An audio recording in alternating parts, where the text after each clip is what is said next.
Ganda naman ng panahon. So, pahinga tayo kahapon. Ito ang ating day 3.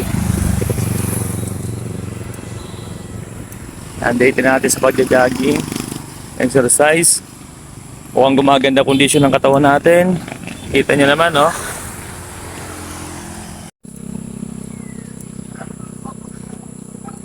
Ay, mukha natin, no? Talagang no time anxiety. Anxiety na tawag yun. Hindi tayo nakakatulog.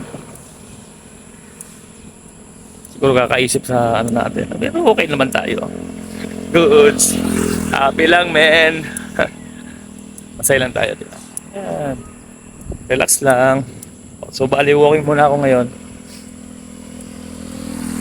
Habang pinapakiramdaman ang ating katawan kung kakayanin ba. Ano nga pala yung ano, nagturo sa akin, maglaga daw ako ng luya, yung natural na luya sa dilaw. Ito. Tapos bawang sibuyas. So effective naman siya. Comment nyo nga kung para saan ba yun. Ano bang benepisyo yun sa katawan. Sige, sabi sa liver daw, yung mga dumi-dumi sa katawan na ilalabas sa balat. So ano pa bang benepisyo nun? So, pa-comment nga guys. Ulitin ko naglaga ako ng luya, yung natural tsaka yung dilaw. Iba pang kulay ng kamay ko. Tapos sinilo ko siya ng bawang at sibuyas. Ngayon nilaga ko. Masarap. Tapos yung ubo ko, yung parang plema na nakadikit, lumalabas na siya para siyang nalulusaw. So magandang ano. Pero gusto ko malaman kung ano pang benepisyo nun.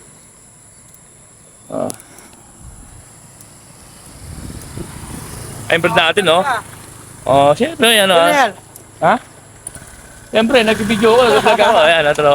Vlog natin yan, no? Ayan, masipag na mga tropa. Ayan, masisipag. Shout out sa iyo, mga ano natin yan. Mga sumusuporta sa atin. Maraming nadadaanan tayo rito. Kilala tayo. So yung guys comment nyo Tingnan mo gumaganda katawan ko. Mataas pa BP ko. Marami kong nararamdaman. Nung pag-inom ko parang gumanda. Wow. Lumiligsin na naman tayo ngayon. Yan, kunting pahinga lang. Mamaya pag-uwi ko, pahinga. Iglip-iglip, mag-iglip muna ako. Tapos, kain na tanghalian. Problema kasi pag kumakain, nakakaantok na eh.